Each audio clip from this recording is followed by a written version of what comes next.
Pretty neat, man. He looks a bit like the Bludgeon Brothers' pet. Yeah, or something like that. He looked like he'd be released from a cage on the Wyatt compound. You know?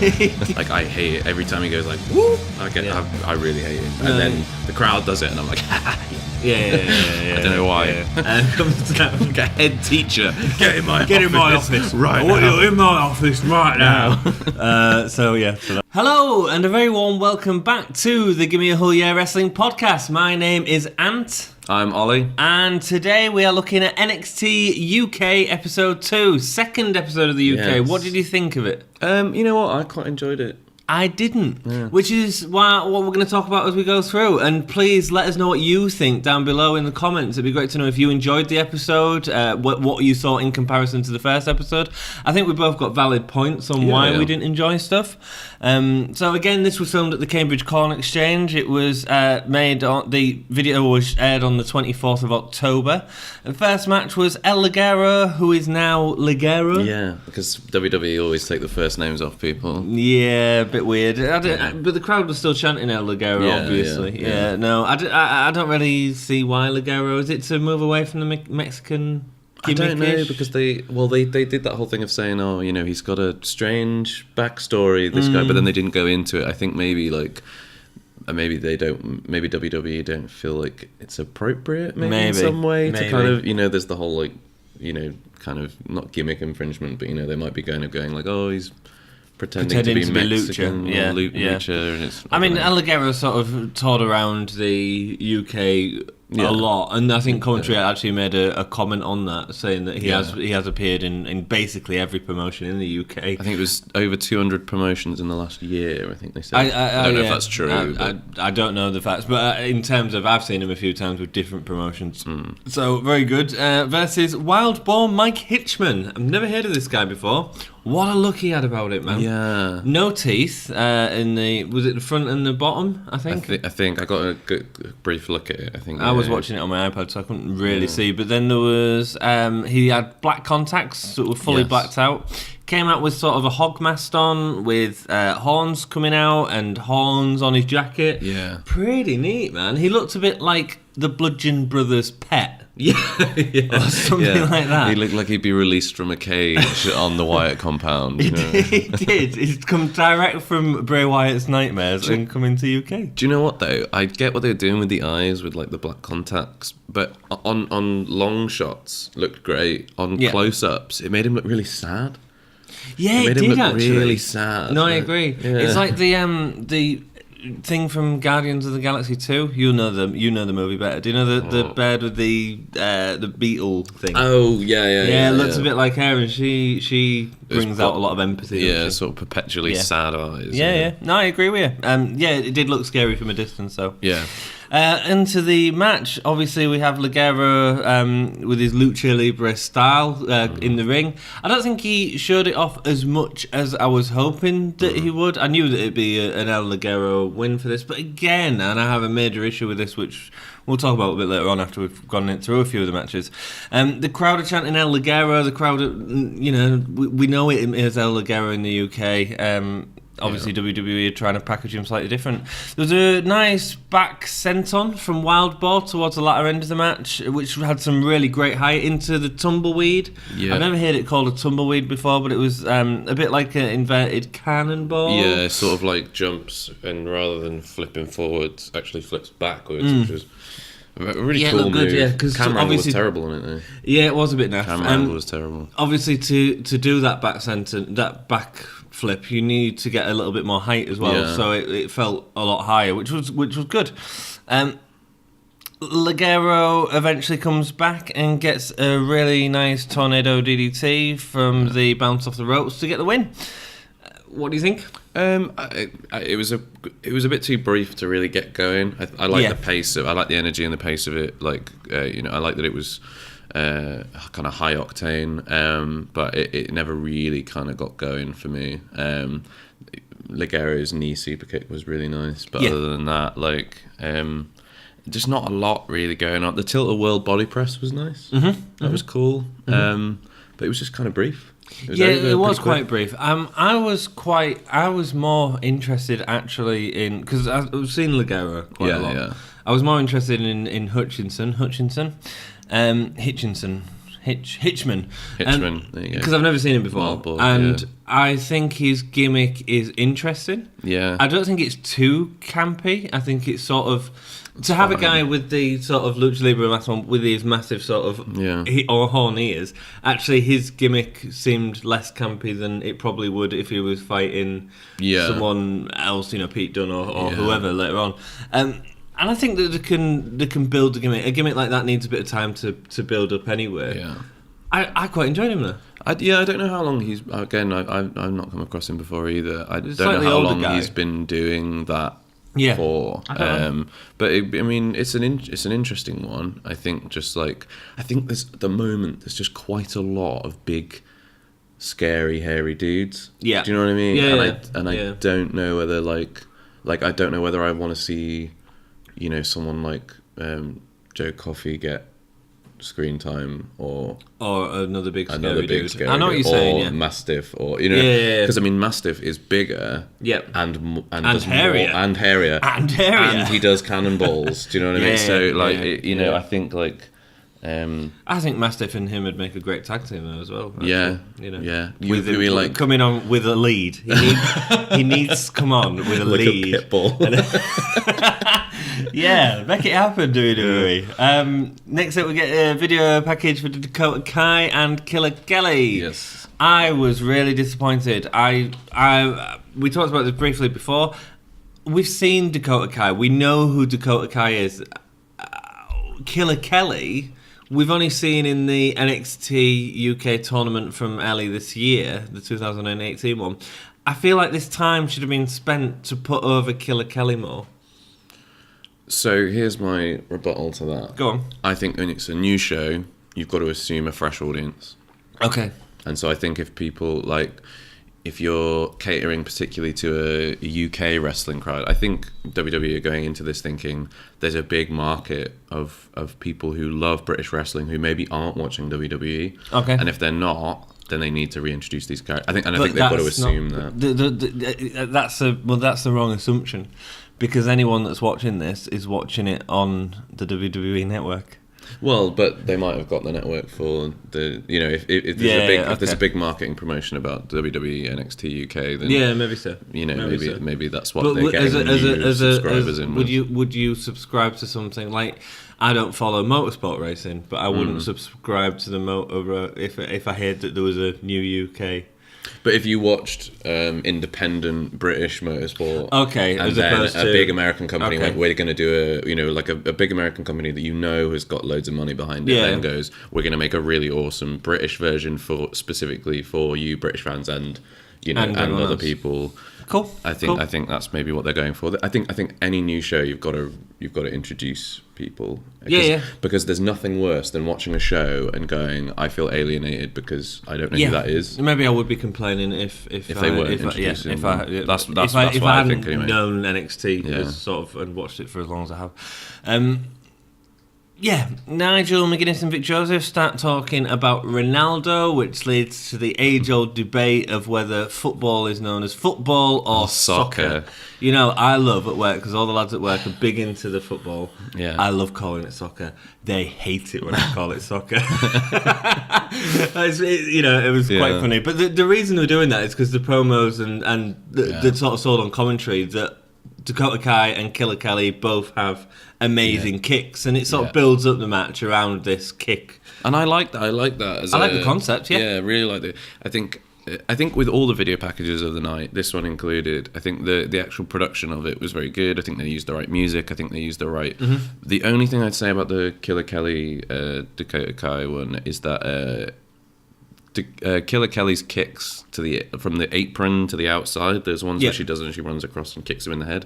They picked the worst camera angles for that. Yeah, it looked like there wasn't any contact. If you go back and watch it, the angle's just really bad for that, and it looks like the contact looks terrible. Yeah, there was a couple of bad camera issues. And it's not a fault with her kicks. Killer Kelly's kicks are incredible. Yeah, but the camera angles they chose were atrocious. Yeah. Really bad. Looks like Dakota Kai slips whilst delivering a double foot stomp at one point. I thought that could have been... Did you notice that? Yeah. It looked... I don't know what happened. She like stepped on it and then sort of slipped off her skin on both sides. Yeah, I think... Could have really hurt, man. Yeah, I think the double foot stomps are something she does fairly frequently now, and it's I think like, but it was a standing one, wasn't it? She didn't do it from the turnbuckle. No, it was just standing. Yeah. I think she just misjudged it slightly. Maybe. Yeah, I think there was a couple of botches during this match. Again, it could have been the angles. Like, could have just been. It could have been because certain. It just looked sloppy, man. Like, it just broke me away from the wrestling again, and I felt there was a few points in this match that did that. The basement drop kick to Kelly to the propped up against the turnbuckle Dakota Kai looked great. Looks really good. So we've got another turnbuckle move, bearing in mind that the last match we had that tumbleweed.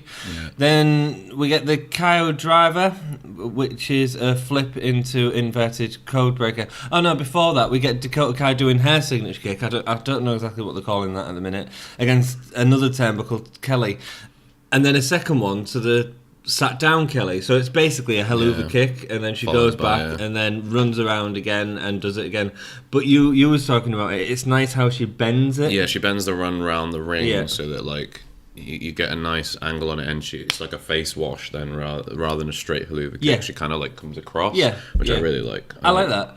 Cool. But my issue with it is, and it's part of the larger sort of scale of this entire show, is each of the match had big moments, signature moments, which happened in that turnbuckle section. Yeah. Like a lot happened in the turnbuckles. It's just way too much, man. It should have been split up a bit. I presume... I don't think these were necessarily shown in the order they were filmed. I've no idea. I don't think they were, if I remember from looking. It would make sense if they weren't. No, but then why pick them ones to put... To put in an order. I mean, maybe... That annoyed me. There was... I'm sure in the last episode, there was two matches or three matches in a row, even where there was a cannonball into the corner. Yeah, it just feels like it's being overused. Yeah, it really does. It did feel a bit. Yeah, I know what you mean. There was Mastiff one. Yeah, there was Coffee one. Yeah, and a couple in a row, I think. Yeah. I just want to take a brief moment to mention the surfboard dragon sleeper adjustment. That should be a finish. It looks brutal. It could be, yeah. It should be somebody's finish. It probably is somebody's finish. I'm an idiot, but it's it could absolutely incredible. It could end up being Kelly's finish. I don't know. I hope it does. Yeah. Because it's like the my favourite submission is the PTO Paige's. The one where she does it very rarely, but it's when she like kind of like bundles them all up. It's an adjusted scorpion deathlock, I think, or something. Like, she gets them into a really weird, and then like brings the arms up, and they're in this horrible like twisted little package, and it looks amazing. Same with the surfboard dragon sleeper. It looks incredible. Great, cool. I think that would be a good idea. Give that to Killer Kelly, maybe. Yeah. Or, I don't know. We just need to see more of Killer Kelly and find out what she's the rest of her moveset is. And stuff like that. If you're enjoying the video, it really helps us out if you hit that like button, and like I said, let us know what you think. Also, if you join us on Facebook and Twitter, we'll keep you up to date with when new episodes are coming out. And also, if you subscribe to this channel, what else do I need to say? Oh, Redbubble, yes, merchandise. If you want an awesome t-shirt, head over there and pick one up. I haven't even said about the end of the match yet, though. I don't know why I went into that, but I thought I haven't done it, so I will do. The Kyo driver? Yeah. A weird name. It's really an amazing move. She did it a few weeks ago. I don't know if you saw it. I think it was against Vanessa Bourne. I'm pretty sure it was Vanessa Bourne on NXT. And it looks great. It's sort of a flip over to the sort of upside down backstabber type into thing. The neck kind of thing. Yeah. I mean... Really nice move. Nice move. And when she did it in NXT, it was so clear in the centre of the ring. Yeah. This just didn't look sloppy. I don't know if it was Kelly that didn't take it right. And then when Dakota Kai was pinning her feet was under the ropes. She actually tapped the ropes, I'm pretty sure, with her feet before she then pulled them back. The ref was under the ropes. It was just a bit of It felt like they maybe ended up in the wrong part of the ring, the wrong position, and just made the best of it. It didn't. I don't know whether it was, again, I feel like so far, camera angles in NXT UK haven't been the best. I think they're limited by the menu. I think, but they do that annoying thing that WWE does of cutting every time something happens. And sometimes it just takes all of the energy out. Yeah, energy out. I know what you mean. And momentum out of something. And I feel like that's what it could have been. It could have just suffered from that. Because I don't know. I'd say it's more the positioning, man. Yeah, I'd say it was more the position. It was too close to the ropes. I think it was it's a dangerous move, like close to the ropes. And I also think this should have been a win for Killer Kelly. I think we need to put her over again. If they're giving Dakota Kai a massive push, that's fair enough. But again, this is another problem with the pay-per-view. There was no heel wins. It was all face wins, which makes it sort of, for me, feel more like a house show. Like, it doesn't really matter. Yeah. And I don't know if they'd gone into NXT UK sort of thinking that with... I think they may have been unprepared for exactly what they was going to do storyline-wise and stuff like that. Well, I think, so just went, we'll just get the faces over. Yeah. I think when you've got a new show and you want to... This was my original theory, but I'm starting to reconsider it. But I think like if you've got a new show and you want to get people invested, you want them to be happy. I guess you want them to be enjoying. And if you have all the heels, but then the only really exciting storylines going forward with this is Joe Coffey and the Coffey brothers and Zach Gibson. Yeah. Everything else is just you feel like sort of throwaway, it's one really. And done. And I think like if anyone was going to get a win here, it should have been Killer Kelly because she's actually got loads of potential to go forward as a great heel. You know. Yeah. And I don't know what they're doing with Dakota Kai. I don't know if she's staying in this division or if she's going. But that's something that we'll see. Judging by her post-match interview, I'd say she probably was. Because she was talking about going for the UK Championship in her post. The women's division belt, which hasn't been released yet. I'm looking forward to seeing that because the belts look mint, mate. The belts look awesome. I like all the new belts, man. A lot of people have talked about the tag belts, but I really like them. I like them. I think they look like the North American Championship one a little bit. They've got that kind of like, I don't know, that they look classic. Vintage feel, man. Vintage feel. Yeah, I think because of the last few years we've seen the big W. Yeah, on everything. And I think maybe they've realised that. I mean, the Universal title I still think looks like a Walmart toy, doesn't it? It does. We see footage of Banks versus Gibson from the UK tournament. Before we move on, can I just very quickly mention her post-match interview?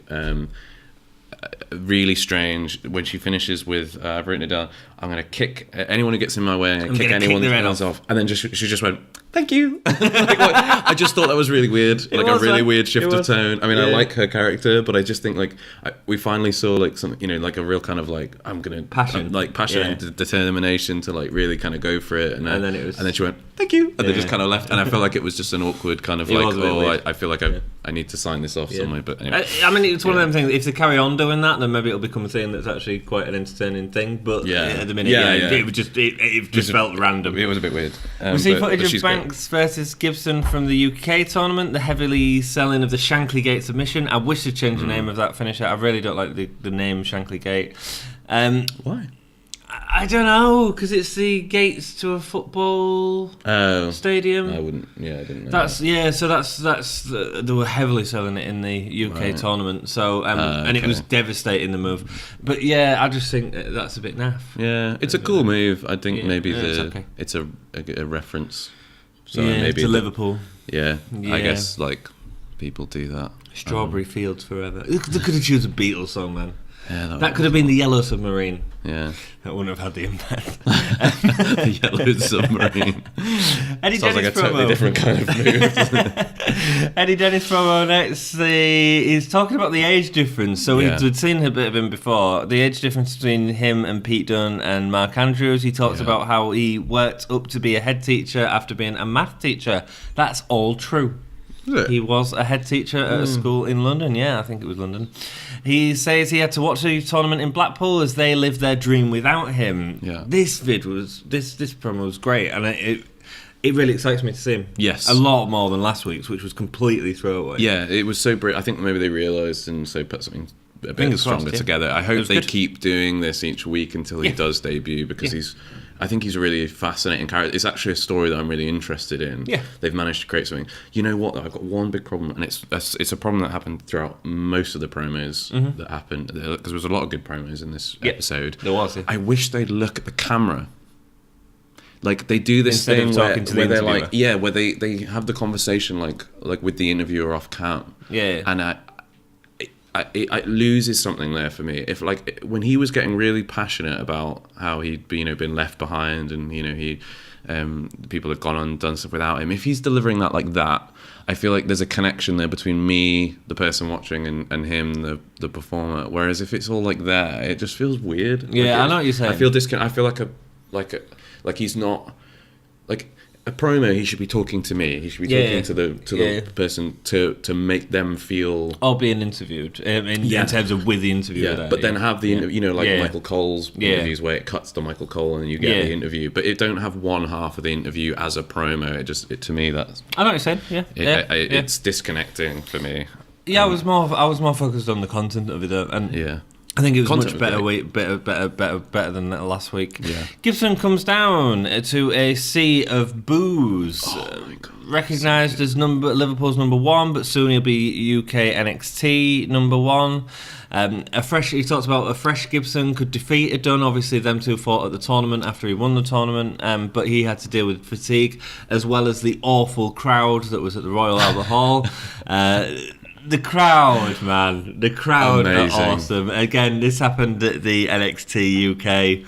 That chant of if you hate Gibson, shoes off. Yeah. Which is awesome. Yes. I mean, you don't get that anywhere. And to show the guy that much hate, that not only are you willing to stand up, you are willing to take one shoe off and hold it in the air. So many people have two shoes off. Yeah, I can believe it. I think that's hilarious, man. That's great. That's British. That's British audience all over, man. Yes, and it's an absolute credit to Gibson, because he evokes that kind of reaction. Yeah, man. And like, that's what you want. You know, people, from the second he came out to the moment he left the stage, people were booing him. And like, people on Raw don't get that kind of treatment. You know, I think Roman Reigns is the only one who gets that kind of treatment. Yeah. And it's the only comparison I would make is Tommaso Ciampa.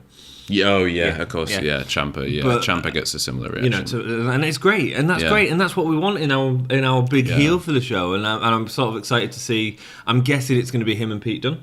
Yes, I'm excited to see where that goes. I really am, and I think the promo was amazing. I really enjoyed it. I enjoyed the fact that he was there, being really focused camera. There were some nice camera shots actually, where they sort of positioned him in the second half of the screen. Yeah. It felt like he was giving this promo with a sea of hate behind him, and I really enjoyed that. And I think it lets everyone know what Zach Gibson's about. Yeah, I thought it was really good. I loved the shots, and it was the one time I felt like that hard cam position was actually really benefiting. Yes, you know, because it's such a long room, having everybody behind him screaming and standing up, and you can see how much of a reaction he's getting. I think the one thing for me, and I mentioned this to you earlier, was.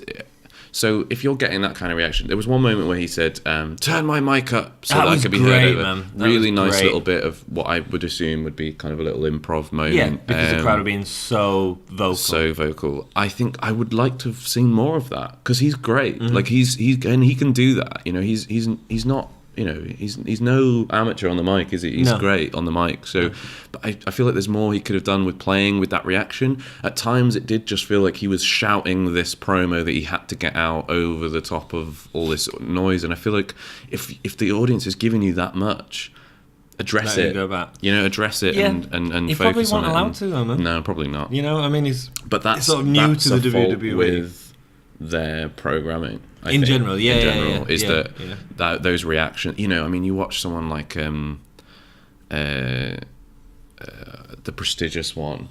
Yeah. You know, you see him like go Joe ham Henry. on Joe Henry go ham on a crowd. Yeah. And it's amazing to watch because he's so good at giving the back and forth. And there's a lot of British. If you look, especially if you look at the independent scene, obviously there's no writers though. No, and well, there is writers. They just let people work how they want to work a lot of the time. You know.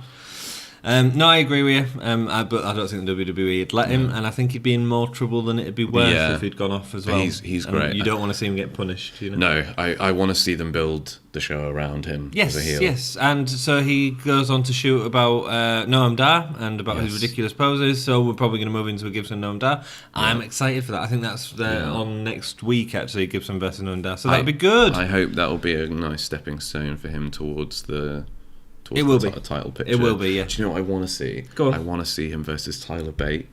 And I want to see, because Tyler Bate is almost as popular as Gibson is unpopular. And I want to see Gibson really like build up that heel heat just by taking out Bate and then moving on to the title. But that would be beautiful. That'd be good. That'd be good. I think it'll be Dar and then onto the title. And the reason I say that is because obviously we had Pete Dunne beat Noam Dar before. Then he's going to beat him, and then because I beat him, I should be able to beat you. I think that's where they'll go. But we'll see. It's cool. Ashton Smith video package, really short video package from Birmingham. I didn't think it had much to it. Yeah, the weirdest thing about it is he says he's a roughneck brawler, and then it cuts to a video, a bit of clip of him doing a leg drop. Yeah. And flips over the top rope, and I went, wait, brawler? you picked the right. You picked the right word. In the ring, he was slightly more brawlery, but I don't know, just roughneck brawler, and then don't really work. Like high slingshot leg drops and stuff. Just high flyer. I didn't get that at all. Weird. Maybe I don't know enough about him, but it just it felt really out of place. Really no, I agree. Travis Banks interview. He's trained in martial arts and wants to be champion, but can't forget what happened at Albert Hall, and he's going after the Coffey brothers before going after the title. I don't know how he's going to get involved in that feud, because you've already got Andrews and Webster with the Coffey brothers. So, but we'll see in the future. They've been talking about building this tag division, haven't they? So maybe. But I thought Flash and Webster. Well, that's why. But maybe. The Coffey brothers will get an extra person. Maybe, and then is it a bit early? I don't know. I think you need to start building factions. Yeah, I think that needs to happen at some point, because factions are fun. What we need is Wild Boar with a chain. That'd be an amazing tag team. Any faction. That would be such a good tag team. Mastiff with Wild Boar on a chain, and he comes out like Ashton Smith versus Tucker next. Run through the match quickly. There wasn't a lot to it. I was surprised by the amount of offence that Tucker got at the start of the match. The two almost look even, so neither guy was hurt here. But they're having to rely on the ring story as opposed to anything else. There wasn't much ring story there, I'd say, either. It was very bland, very boring to me. Again, corner turnbuckle kicks was Smith's signature, almost identical to Kai's, but instead of falling down, he stays up. It's a haluva kick with another one afterwards. I think he does a high knee first, and then is it a high knee? Yeah. But again, it's all in that corners, man. I'm really annoying. Strikes. And then the Ripcord DDT, which Ashton gets to the win. I think they called it an ash cloud. Didn't have a great angle on the camera, did it? Yeah, I don't know. It was a strange one. It was like they described it as a Ripcord DDT. Yeah. But I don't know what happened, but it looked really awkward. There was like an arm that went the wrong way, and then it came back. I don't know if there was. I don't know if it was like there was like a kind of slight miscommunication there, or what was going on. But it looked weird, and I don't know if that was the angle or what. But it didn't work. I don't think this match did anything for either of the two men. Is the problem. I don't think it furthered either of the sort of storyline. I think this would have been a good space within the show as well to give Ashton a squash victory from someone, not necessarily Tucker, but a squash victory from someone. I think probably would have broke up the program a little bit. Yeah, it's always good to have a squash on a show. I think there was a bunch of weird stuff in that match though. Like Smith no-sells that giant Irish whip into the corner. Yeah, he does like this. Not only does he twist the arm, but then he like launches him and throws himself in the whip, and he hits the corner like it's nothing. Like it's nothing. Yeah. What? Like he's just put Tucker's put everything into that whip, and he just lands in the corner and sits there. And I'm like, you want to hit that with, I don't know, maybe that was the point. I know what you're saying. It's just weird. There's just a lot of weird stuff like that. It feels really broken apart. It feels like these matches haven't been worked on with a producer enough at all. Yeah. His whoops are really annoying when he does them. They're really good when the crowd does them. Yeah. Like I hate it every time he goes like whoop. I really hate him. And then the crowd does it, and I'm like, yes. Yeah. I don't know why. I think he annoys me a bit. You just hate this dude. I don't hate him. I don't know. I find him a bit annoying. Like he's a little bit like, like returning Batista. I kind of like, I know I'm supposed to get on board with him, but I like the other guy. Do you know what I mean? No, it's a Ric Flair thing. Have you seen it when he goes to fist bump Batista in the SmackDown 1000 and like Batista just ignores it? Really? Oh, it's hilarious, man. And then he like puts his arm down and smiles and then goes up again and it just doesn't happen. Love it, man. Go on, Flair. I didn't remember that. Yeah. That's funny, though. Noam Dar comes down. I forgot to say, during the Gibson, he comes out, and the ever-charismatic Johnny Saint comes down. Like a head teacher. Get in my office. Right now. You're in my office right now. So that's why I was... I wonder if, so the little bit with the with Nigel and... what's the other Vic Joseph. Vic and Nigel afterwards. He goes like, he had some strong words for them both there. I was like, that was strong words. He just said, get him out.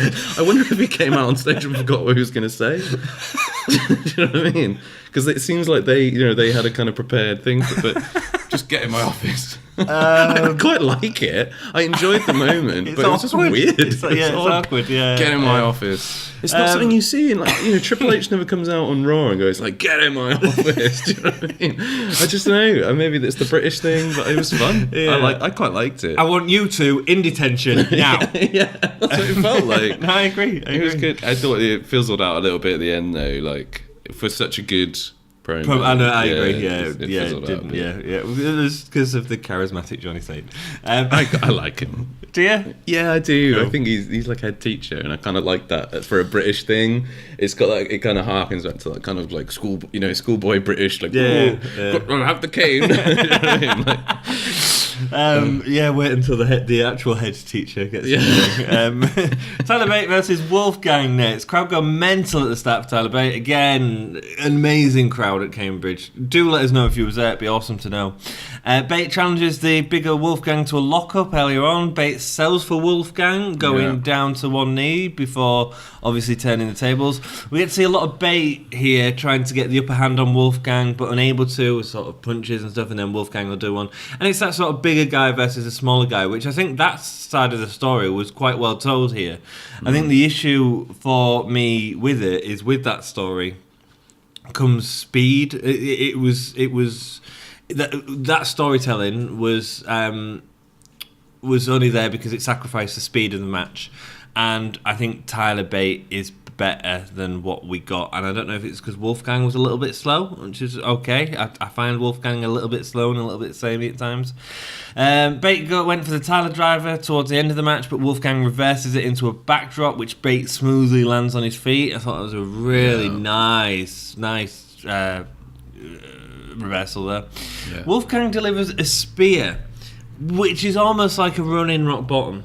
Yeah, it was like a Uranage, wasn't it? It kind of like hits him and then lifts him and then slams it. It was incredible. Really cool, really man. Good. I really like that. More of that. Wolfgang, and then there was a sort of turnbuckle bit, which reminded me of AJ Styles versus Jericho at WrestleMania. Because it really annoyed me, the turnbuckle work, because it was so slow climbing on the turnbuckle. Bate went for his superplex, but he was knocked off the top turnbuckle. Wolfgang misses a senton from the top rope, which eventually leads to Bate getting a rolling kick followed by the Tyler driver. Yes. Obviously gets a pin. The ending is a little better, but I felt the start of the match was really slow and certainly not up to the normal standard that we sort of expect from Bate now, you know? I think they were doing that. They were going for like a kind of fun thing. They felt more like an opening match than a closing match to me. Agreed, yeah. I think that you could audibly hear him going, test of strength, let's do this. So that was nice. I liked it, but it was felt different for Bate. Very different. But it was. I think they're giving him an opportunity to demonstrate a bit more character and stuff. I think that maybe that's what they're going with. They want the audience, because I think Tyler Bate obviously is going to be one of the keystones of the brand going forward. He's going to be one of the did not explain that very well. I don't know. But I think that's why they're giving him an opportunity to kind of flex his like performative muscles as well. So cool. there's and I think they trust him more because he's been with the company for a Yeah. while and done a lot of stuff. He's such a natural. Like He is good. He of anyone on that show, he looks the most like a star. I Yes. think he came out like, and his entrance is always, you know, pristine, and he comes out and you just think this guy is a big deal. Yeah. Like he's really good at selling that. But he's idea. always been good at that as well. Yeah, yeah. He has always been, especially for fantastic. such a young age. Like amazing. It's all very clean. I think some people come out on stage and they don't really kind of know what to do with their bodies and stuff. But everything Tyler does is really clean. He knows what, you know. He knows his shtick, and he delivers it really, really well. He looks like a star. Him and it's no surprise that they had him and Pete Dunne as the kind of, you know, The flag bearers first of the two UK flag bearers division, of the yeah. UK division, Yeah. because they're absolutely incredible Yes, at what they they are. do. Yeah. They both sell that idea of themselves really well. Yeah. And that was really well demonstrated, I think, in that match. Yeah, yeah. Anything else about the match? Big strong boy is probably my favourite chant of all time. Big strong boy. Big strong boy. And just the fact that came at times when he was then, you know, he was overcoming the odds strength and of stuff. Wolfgang. Yeah, really nice. Yeah. That's funny. Airplane spin is such a crowd pleaser. I love that move. Yeah. I like it. I'm not a massive fan. No, I'm not really a big fan of the move, No. but I think in this generation, with that kind of offense not coming out very often, Yeah. it's really nice to actually see it happen. And It's a bit because fun. it's Tyler Bate, it's great. Yeah. If it was a big, huge, muscled Jack dude, like who's like 6'6", In a serious match and he was and like spinning around someone on his yeah. thing, I'd go, "What are you doing? You could do Yeah, so much more." yeah. But because it's Tyler Bate and he's kind of like short but Yeah. like stocky, it's really nice to see him lift like a giant dude above his Yeah. head and then spin him around. It's Yeah. a little bit like the big Cesaro's Cesaro's big spin. Yeah. Of course it is, yeah. So I didn't think that this episode, and I've already read reviews online, and I've seen people disagreeing with that, and people saying it was a lot better than the first episode. Personally, I didn't think it was at all. I didn't like there was no variation in the event.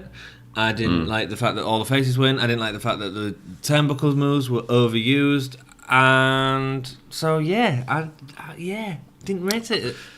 I think I enjoyed it more than the first episode purely based on the promo work. We didn't mention it, but Danny Burch's promo was really good. Like we don't need to go into it, but he's just got a natural way of He's giving going promos. after the UK Championship. He's just got a really good natural way of delivering promos. I think all the promos from the show were really good. Yes. Maybe the in-ring work was you're right, it was much more repetitive, but I think I enjoyed the good talking bits. Cool. I think. Well, we'll go into our rankings. Yeah. So, how many stars would you give this out of 5? I'm going for 3. 3. Whoa. Yeah, 3. Cool. I think like there was a lot more to be had from it, but I think just for the good promos, and I think that I'm now more excited about the brand as a whole. I think after the first episode, I went that some of that was fun, but so what? But the second episode, I want to see what Danny Burch is doing going forward. I want to see where Tyler Bate goes next. I want to see Eddie Dennis in particular. And Zach Gibson was amazing also. I'm giving it 1.5, which is a really low rating. But I just felt like the episode was spinning its wheels for me.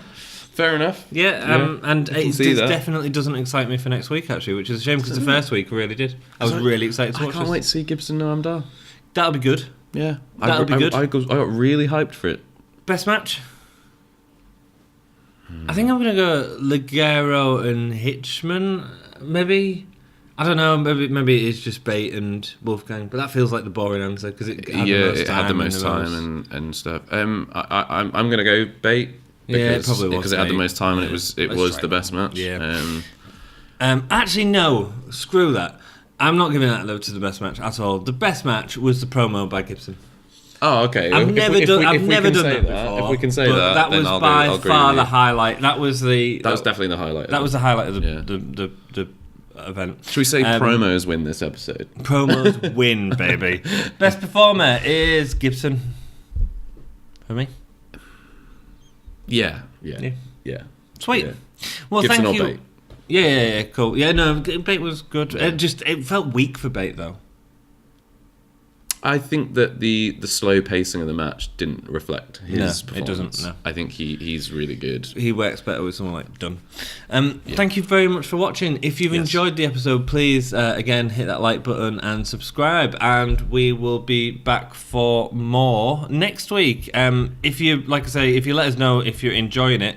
We did have a comment last week on the video, which I forgot to write down. So let me just bring it up. Oh, it was a guy who was saying about he'd love to see Pete Dunne versus Daniel Bryan. Yes, because we talked about Pete Dunne. Pete Dunne. Yeah, man, that would be awesome. And that was by Mike Bierman. So thank you very much, Mike. Yeah. We really appreciate your feedback on that. Excellent match as well. It would be good. Yeah. Pete Dunne versus anyone. Yeah, I'm basically excited about Pete Dunne versus anybody because Pete Dunne is absolutely incredible. Pete Dunne versus AJ Styles. Yeah, amazing. Yeah, Pete Dunne versus Adam Cole. Yeah, Pete Dunne versus Ricochet. Yeah. Pete Dunne versus Velveteen Dream. Pete Dunne and somebody versus the New Day. That's what I want to see. Yeah. That would be incredible. Yeah. They'd be fantastic. Anyone. Because Pete Dunne versus anybody, and it's a fresh matchup. That's the thing. They've done the best thing in keeping him like kind of isolated for so long, do you know what I mean? Because he hasn't been on every episode of NXT. He's kind of shown up here and there. Now he's done a little bit of the NXT UK, but keeping him kind of exclusive is incredible. It's really helped him. Yeah, because now I just want to see him fight everyone. I know I have to wait for that, and I have to tune in if I want to see it. And he's great. Awesome. Thank you very much for watching, and keep it gay. I'm doing this. It's fun. I like it.